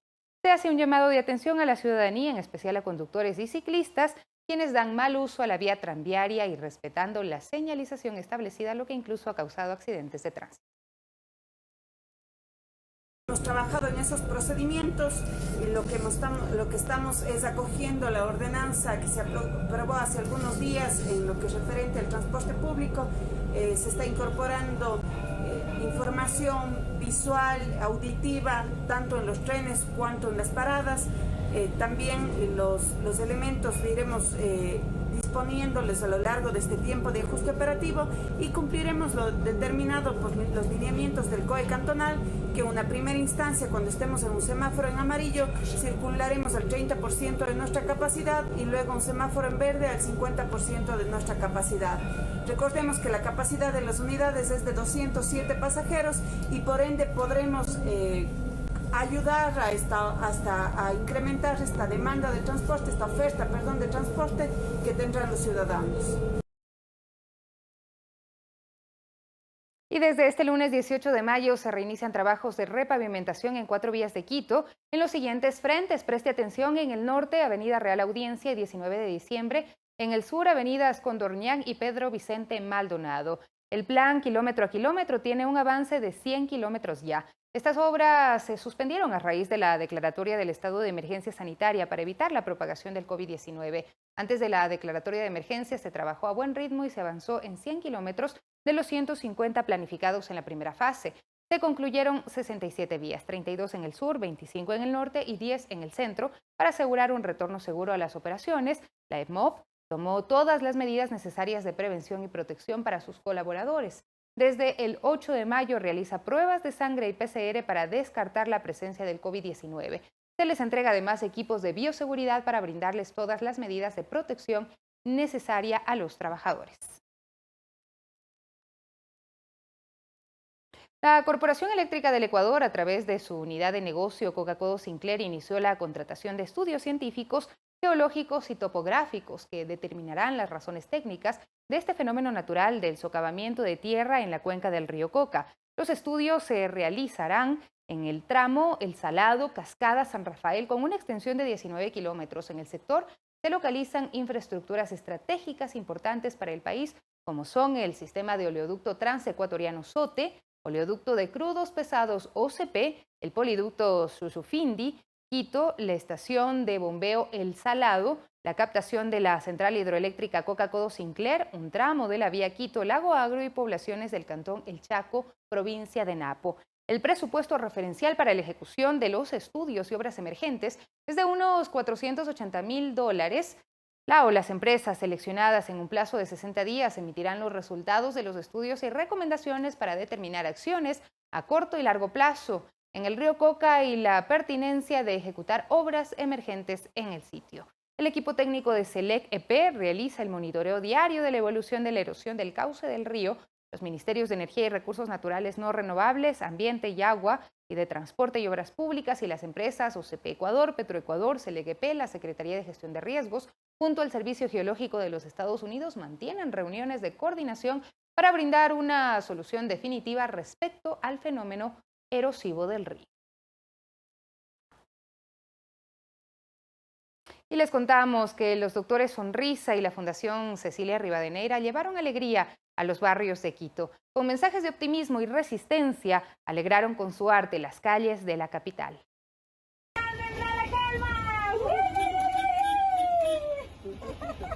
Así, los doctores Sonrisa, que son los clownes hospitalarios, dejaron por un momento los centros de salud para llevar alegría a las calles de Quito. Barrios como La Tola, La Marín, San Marcos y San Carlos disfrutaron de la alegría de este grupo de jóvenes de la Fundación Cecilia Rivadeneira.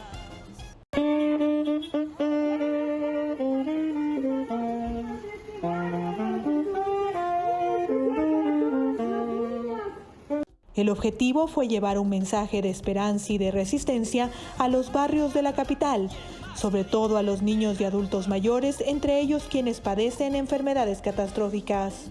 La alegría como bandera y bueno, estamos aquí con los doctores Sonrisas, con la Policía Nacional, animando a nuestros niños y a nuestra gente. Tenemos que seguir siendo fuertes y luchar con todas nuestras fuerzas para salir adelante. Colaborando y llevándoles alegría hasta sus hogares, siempre presente en este momento muy difícil que estamos atravesando, sacando sonrisas a los niños conjuntamente con la Fundación Cecilia Rivadeneira. Nos alegra en la musiquita, muchas gracias, ¿no? Todo vuelve a la normalidad, Dios mediante. Al final, los jóvenes se llevaron las sonrisas y el flamear de la bandera tricolor desde los balcones de las casas quiteñas. Abrazos, victorias, abrazos, vecinos. María Elena Vaca, Medios Públicos.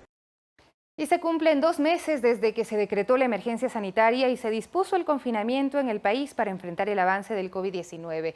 Un equipo de Telediario recorrió en la noche varios sectores de Quito para ver cómo luce la ciudad durante el encierro obligatorio.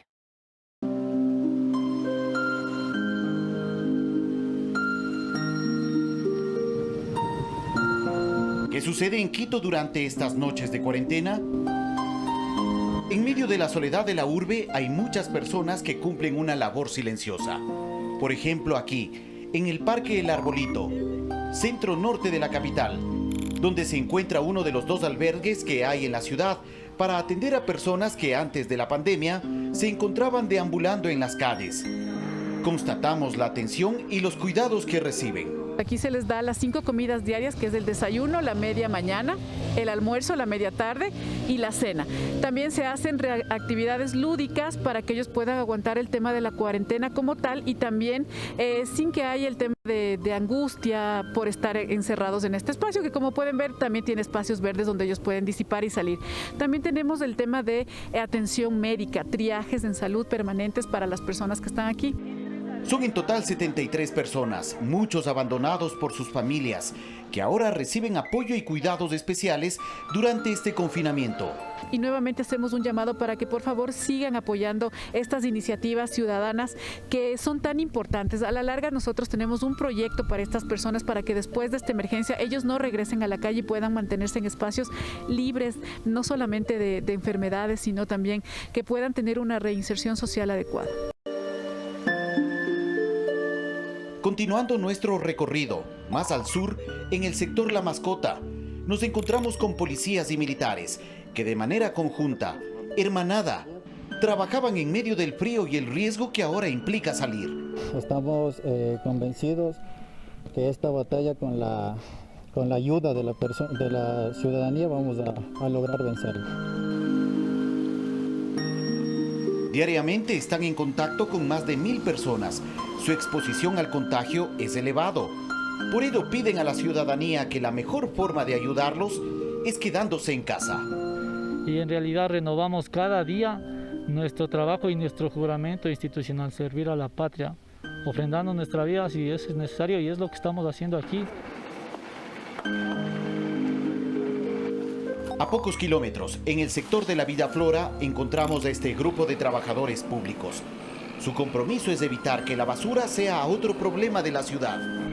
Aquí seguimos luchando para que mi gente, todo el país entero, esté con la ciudad muy limpia.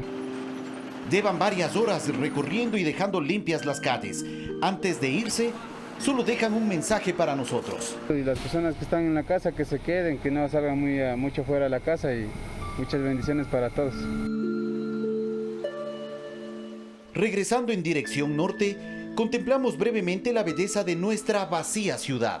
Y desde que se declaró la emergencia sanitaria, varias zonas de Quito, como por ejemplo esta, la Mariscal, que se caracterizaba por concentrar a miles de personas, sobre todo los fines de semana, ahora lucen completamente vacías. Todo era bulla, alegría, todo el mundo disfrutaba, venía, como se dice, a relajarse por aquí. Ahora está botado, es un desierto, y en verdad que está bien feo esta situación. A doña Elsa, una humilde costurera, la encontramos cerca de la medianoche en la Mariscal. Fue a su negocio cerrado durante ya varios días. Llegó al local porque dice que ya necesita trabajar.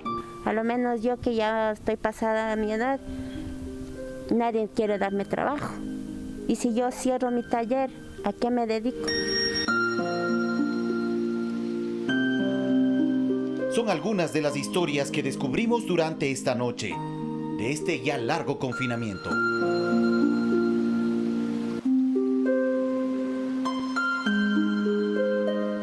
Fabricio Ceballos, Medios Públicos. Gracias al equipo de Telediario que nos permite ver la ciudad así y ponernos también a reflexionar sobre lo que ha implicado este confinamiento y cómo podemos retornar a esta nueva normalidad cumpliendo las normas que se dictan desde el Gobierno Nacional. Amigos, que tengan una muy buena mañana, una buena semana, por supuesto. Los invitamos a quedarse en compañía de Ecuador TV y a las 13 horas tenemos más noticias.